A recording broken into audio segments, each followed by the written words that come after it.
So in today's video, I'm going to be comparing the Blackmagic Pocket 6K and the Sony A7S III. So having owned both of these cameras close to the original release date for both the A7S III and the Blackmagic Pocket 6K Pro, I have used them both personally and professionally. And I've probably shot over 100 paid gigs between the two. Today, I wanted to offer a long-term review and my recommendation on which one is better in 2024. Stay tuned because it's probably not what you think. If you guys are new here, my name is Judson and I run a profitable production company that generates a little bit over $60,000 per month. On this channel, I cover video production, growing your business, and just self-improvement overall. So make sure to take a look at some of my other video reviews of products, tips on how to grow your video production or creative agency, and just self-help videos to help you improve your life. And if you get some value from any of my videos, please make sure to leave a subscribe.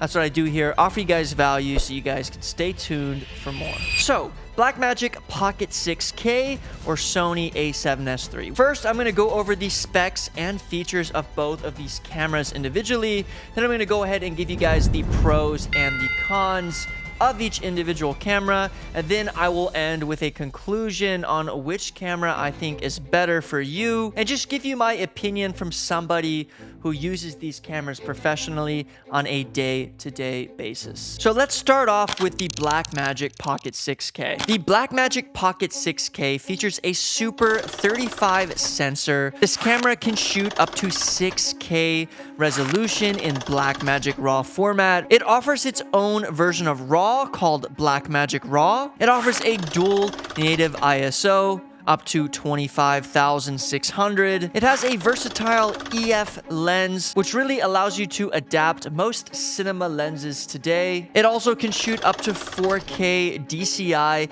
at 60 frames per second. It has a very easy to use user interface. They say it's a compact design, but that can be arguable. And then it also has professional audio support, allowing you to plug in XLR mics. On top of that, it also has a 5-inch touchscreen, which is definitely pretty big for cameras on the market today. So now that we've gone over the tech features and the specifications, what are the pros of this camera? So guys, this is talking directly from somebody who uses cameras on a day-to-day basis and shoots lots of short films and commercials. The biggest pro of this camera is definitely the image quality. For the price that you pay for a cinema camera like this, and the quality that comes out of it, you can't be upset. Now, by no means am I telling you that you can replace Hollywood with a Blackmagic Pocket 6K, but what I am telling you is that there's just nothing that comes even close to comparison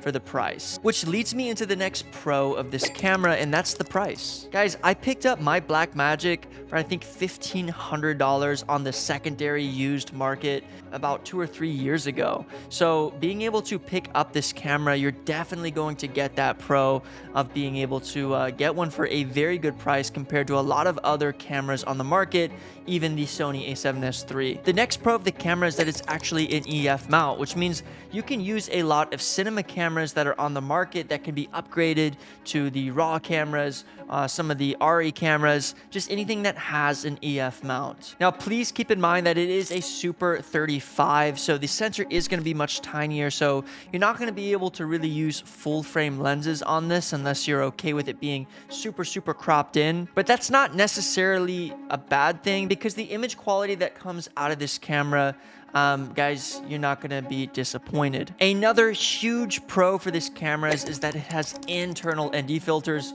which is absolutely insane for a camera at this price point. And believe me, when you get deeper into the film world, this is a game changer. Another huge pro for this camera is that it shoots internal RAW. So it's not actually true RAW, but it's Blackmagic's version of RAW.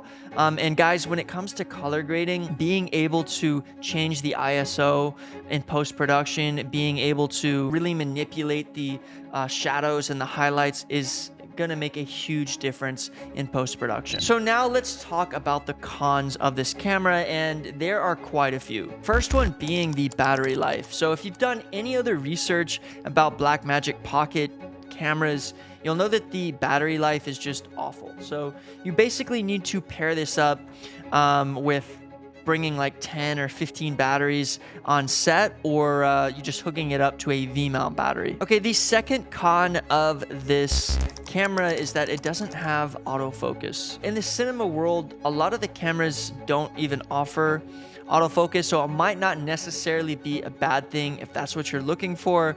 But for somebody who does a lot of commercial work, not having autofocus can definitely slow down my workflow on shooting days, especially when you're shooting moving objects. For me, the only big issue I have with pulling my own focus is when the subject is coming closer or near you and you're also moving in the shot. It can be very difficult to kind of pull the focus as they're moving closer or farther away from the lens. Okay, the third con of this camera is that it is I'm not saying that it's not built great, but you can definitely tell that it's bigger, it's bulkier, feels like it's plastic. You know, it's basically, you know, not like a super high-end plastic that's used on the cameras. I'm not saying that it's not high-end, but when you hold the camera in your hand, it just feels a little bit cheaper than a lot of the other cameras on the market today. And then another con for this camera is the file sizes can become very large, especially if you take advantage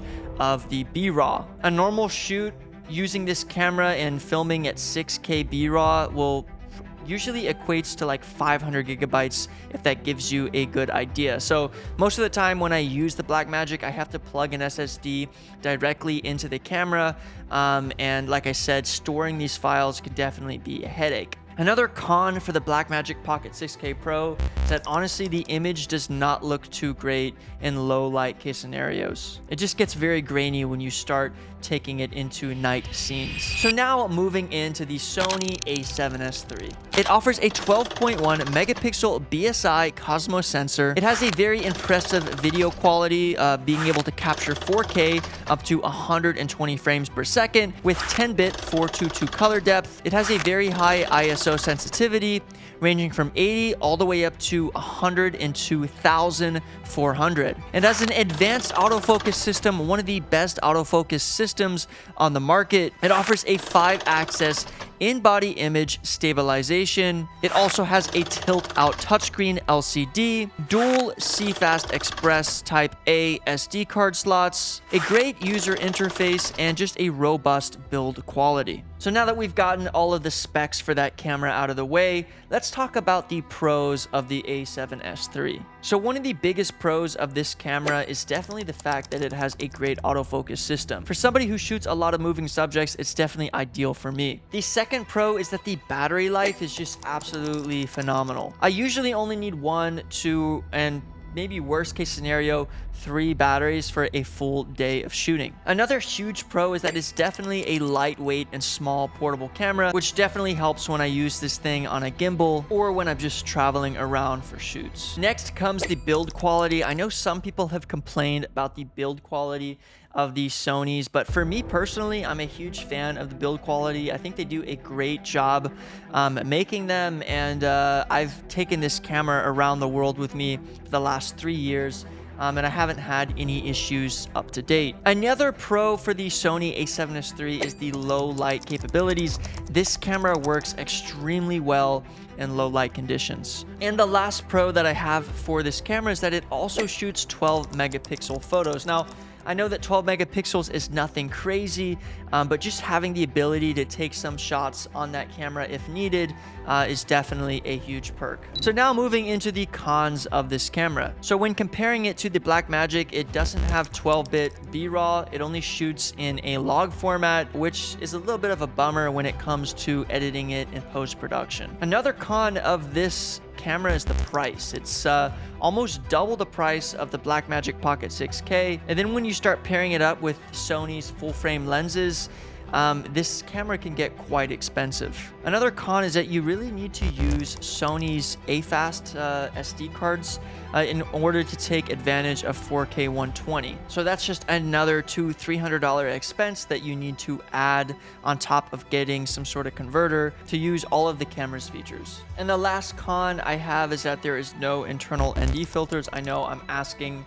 for something that's just not typically in cameras, DSLR cameras at this price point, but for me as a videographer, somebody who really needs an ND on every single camera that they use, using this as one of my main cameras and not having internal NDs like my FX6 or my Blackmagic Pocket 6K Pro definitely makes my life a little bit more difficult. So now that we have broken down all of the specs, all of the pros and all of the cons of each one of these cameras, which camera is better? Let's rephrase the question a bit, because it's really about which camera is better for you. I still use my Blackmagic Pocket 6K Pro and I still use my A7S III, but it really depends on the project. When it comes to a short film or a music video or something where I want to be a little bit more creative, I use the Blackmagic Pocket 6K. I use my A7S III for more commercial work when I'm shooting commercials of products, or if I'm shooting some sort of event or going out and shooting in low light. That being said, both cameras have their own individual use case. And when it comes to recommending a camera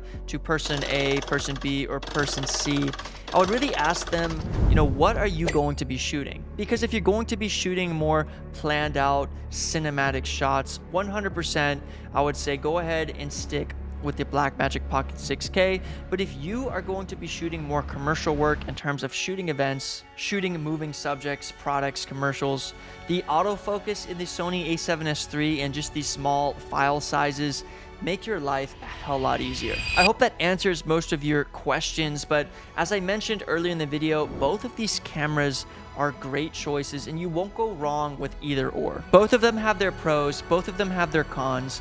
As I mentioned to you, my opinion is really based on what you'll be shooting, but with all of the pros and cons that I mentioned in the video, hopefully you will have a better idea of which camera is better for you. If you guys enjoyed the video and you got some value from it, please make sure to hit the subscribe button. Go ahead and shoot me down a comment down below on which camera you prefer. And as always, guys, peace out.